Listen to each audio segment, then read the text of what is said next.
fielded in the end zone. And they'll be backed up a bit to start as he's out of bounds at the 16. Let's go, let's go.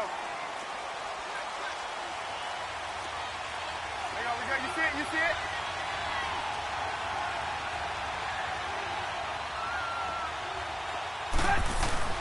They go play action here on first down. Now he's flushed out right.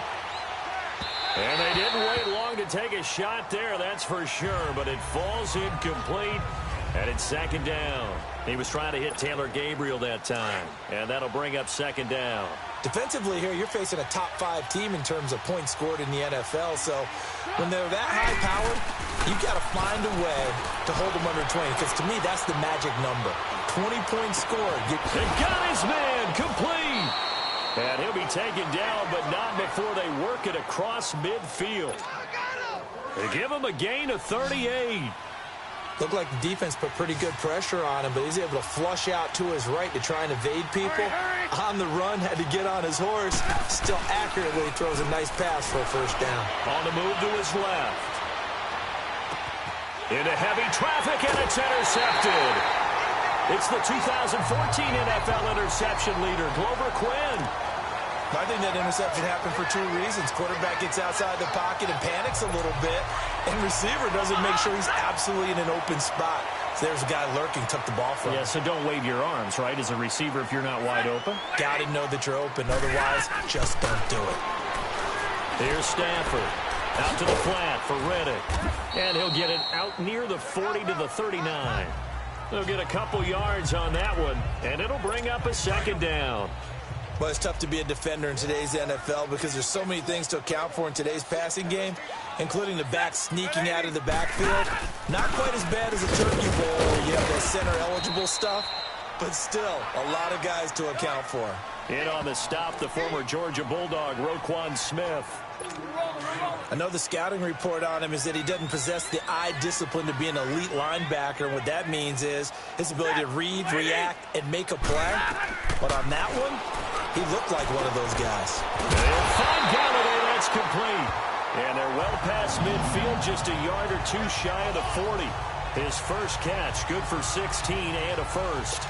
After getting that turnover on the first drive of the game, you'd hate to just stall out the momentum, go 3 and out. They're able to avoid that there. Yeah, we talk about complementary football all the time, but I think it's a little bit deeper than that. Defense went out, forced a turnover, gave the ball to the offense. It's now the offense's responsibility to pay that off for them, to show respect to them. Hey, you guys got a turnover? We appreciate it. They want to continue their drive. Ball on the 42 as they come up 2nd and 10. Back to the air. Stafford on 2nd down. Throw left side, taken in by Galladay. And he's going to get this inside the 30. That one goes for 13 yards, and it moves the sticks. To win any route, you've got to break down the defender, and that's exactly what happened here on this really nicely executed curl route. Now the Notre Dame man, this is Theo Riddick. And he is met at the line of scrimmage, and he goes down right there. Officially no gain on the play, and it's 2nd down. And as a defensive end, getting off the ball quickly, swarming to the football, making a tackle, that's what we saw right there. Yeah, that's what their job is, and really a lot of the time they have to throttle back a little bit in the run game because you know those defensive ends, they're like in a sprinter stance. They're just headed straight for the quarterback. That was good recognition on that play to hold him to no gain. I'm not sure that this play was designed for him specifically, but they got through the progressions and got the ball to him. So, second catch on the drive. He may not be a primary guy, but they definitely want him involved, don't they? Absolutely, this early. Oh, a ball batted in the air, and now it's intercepted. Adrian Amos with a pick, and his guys will take over at the 25-yard line.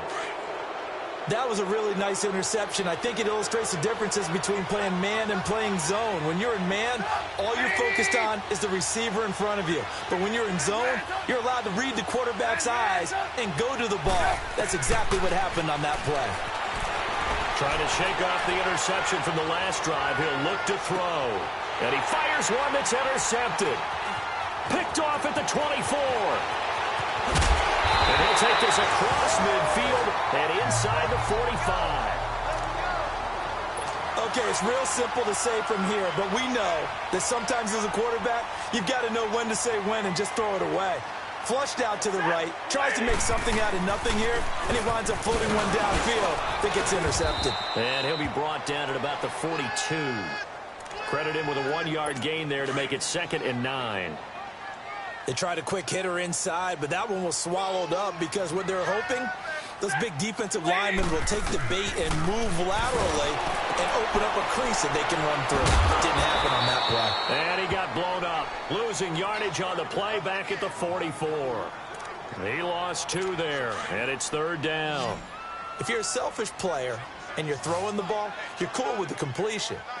Maybe not so cool with the yardage loss, though, huh? Yeah, you went backwards on the yardage. Hey, Coward, it's like a sack for the defense there. Yeah, it's a really big play for them, right? Able to figure it out, sniff it out, and finish it off. He'll wind up losing a yard on the play, and that's going to make it 4th down. Well, you can see what they wanted to do. They wanted to set up the screen there, but it got blown up. It's hard to run that play if you're not getting a lot of pressure at the quarterback because the space doesn't open up. They were able to read that one and slow it down and stop it before they could get a first down. On 4th down, here's Sam Martin on to kick it away. They only punted twice in the win last week as he gets this one away.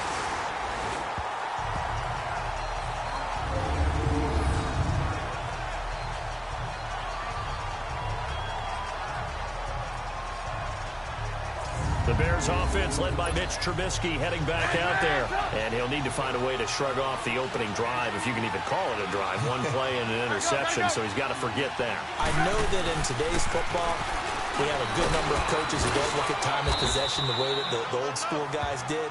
But there's still a place for it. I think that on this drive, after having thrown that interception, they're going to want to eat up a little bit more clock and run some offense and give their defense a little bit of a break.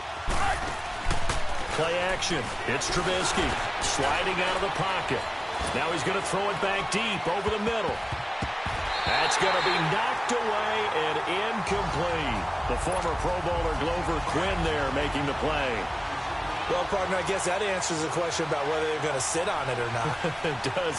Now we'll see if they try that again. Yeah, I think what we find on plays like that, when you take that shot, if you're unsuccessful, then you go way more conservative to finish the half, you know? I think that's the way they'll go. Call it a loss of 2 on the play. And that'll bring up 4th down. Here we go on 4th down with Trubisky. Able to find Shaheen, the tight end. And they'll get him down up past the 15-yard line. So a little breathing room now. 1st and 10 at the 17.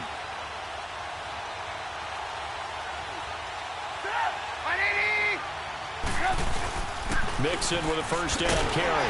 And he'll lose yardage here. Back to the 15. It's a loss of 2 there, bringing up 2nd down. I know when I was a kid, I always got real excited when I saw those lateral-type runs. But the best backs that made it happen, they put a foot in the ground and just go. That didn't happen there. That play got swallowed up. And he is met in his tracks behind the line of scrimmage. They'll wind up losing 3 yards here. And they're going to be staring at a 3rd and long here. Now he'll let it go deep right side. He's got a man complete. And all the way down to the 37. A big play there for the Bears on 3rd. 51 yards. In our pregame meeting, all they talked about was keeping him hemmed in and wanting him to make his throws from the pocket because they knew he was pretty dangerous if he got outside, and he just showed it right there. Pretty good arm, too. Here's a give to Mixon. And this one's going to go the wrong way, losing yardage back at the 42. It's a loss of 4 there, bringing up 2nd down. Now Trubisky to throw on 2nd. They call that a loss of 6 yards. And it's 3rd down now.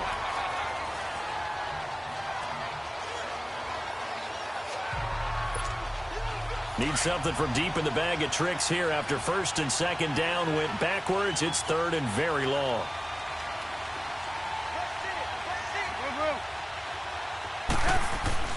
Now it's Trubisky. He'll rifle this one deep right side. It's caught at the 10.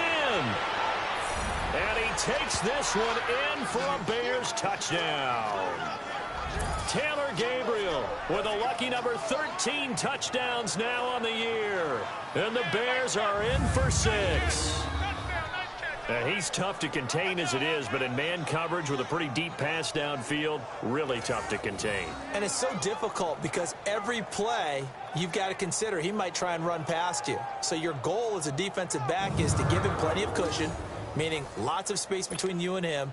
If he wants to catch the short stuff, come up and secure the tackle, hit him a bunch during the game, and try and keep him in front. But if you turn your head for a second, if your concentration wanes, bye-bye. He just takes off and goes, and I think that's what we just saw there.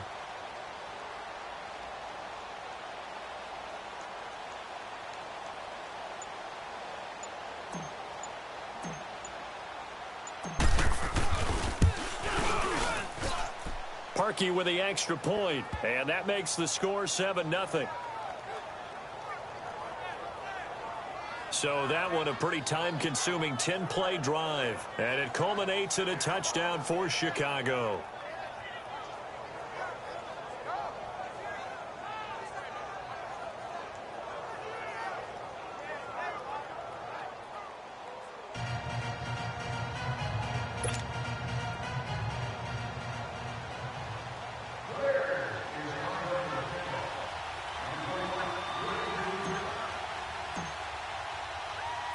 Set now to kick this one away, and off it goes. That's fielded in the end zone. And he won't return this one. He'll go down to a knee, and they'll start at the 25. So here come the Lions now. And things haven't started so well for this side. 2 drives, 2 punts. So now you've got to start looking not just at play calling, but which guy's going to step forward and say, okay, let's get this thing done. Because within that unit of 11, sometimes one guy can make a big-time play and break through the barrier. Stafford and the Lions now have it 1st and 10 at their own 25-yard line.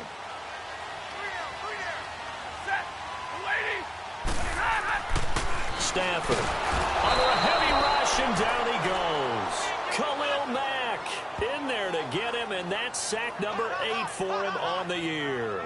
Brandon, if I'm an offensive coordinator and I see an all-out rush like that, I file it away because I'm going to use their aggressiveness against them as this game goes on. I'm going to hit them with a screen soon. After the sack, it's 2nd and 19, and the road gets a bit tougher from here.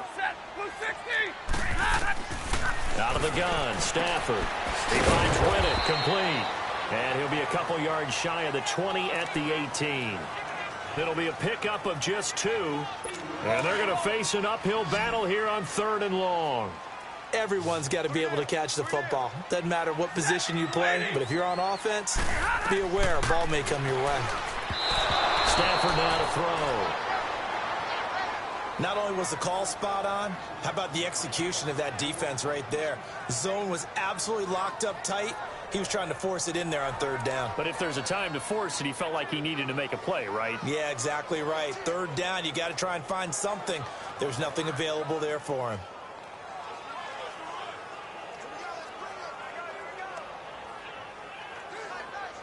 Here's Sam Martin now. As the drive goes backwards, so he's on to punt it away. This is fielded at the 27. 51 yards on the punt there. And the Bears take over. Joe Mixon and the rest of his offense making their way back onto the field. He's been good. His guys are winning. So far, the recipe working here in the 2nd quarter. He doesn't like to just tote the rock. He wants to carry his team on his back, and that's what he's done throughout this game. Yeah, he's done that. He'll be hoping to continue that trend. They'll start out here with the option left. And that play went nowhere. Losing yardage. It'll be back at the 36. That's going to go as a loss of 2, and it'll be 2nd down. I don't think there's any doubt that if it's me, I'd be really cautious about continuing to call this play because you got to know, defenders, if they get a free shot at the QB, they want to take it, and they want to take it big. And they got it there on the option play for a loss. Now Trubisky. Escaping the pressure right. He's going to let this go deep. Back over the middle. And they went for a big play through the air on second down. Couldn't connect. Now it's third. Fans do love the long ball, don't they? And he already found his guy once. Tried to give him another chance there, didn't he? Yeah, he did. Couldn't connect, but as you alluded to, he does have that touchdown from earlier, trying to keep him in the rhythm. On third down, Trubisky. And he comes back with one complete. And he'll be taken down, but not before he works it past the 50. They call it a gain of 19, and it moves the chains. They don't need to run another play here before the 2-minute warning. Let's see if they do it anyway. Here's Trubisky to throw. And he finds Howard complete. And he showed off the athletic juke. Good little gain there. Not a whole lot of real estate, but a nice carry. 2 minutes remain here in the first half. Coming up at halftime, I'll go from one personality, that's you, Charles Davis, to another one in Orlando, the coach. He'll have stats and scores from around the NFL. You and Jonathan Coachman, both larger than life. No doubt about it. But you're stuck with me in this booth, yes, and he's miles away and smiling. And happy. And he takes a shot on the release as this will be incomplete. Play action is supposed to be used to slow down pressure, slow down blitzes. In this case, though, if it takes a little too long to develop, you got people right in your face. And lucky just to get rid of the ball with the arm going forward. Could have been a fumble.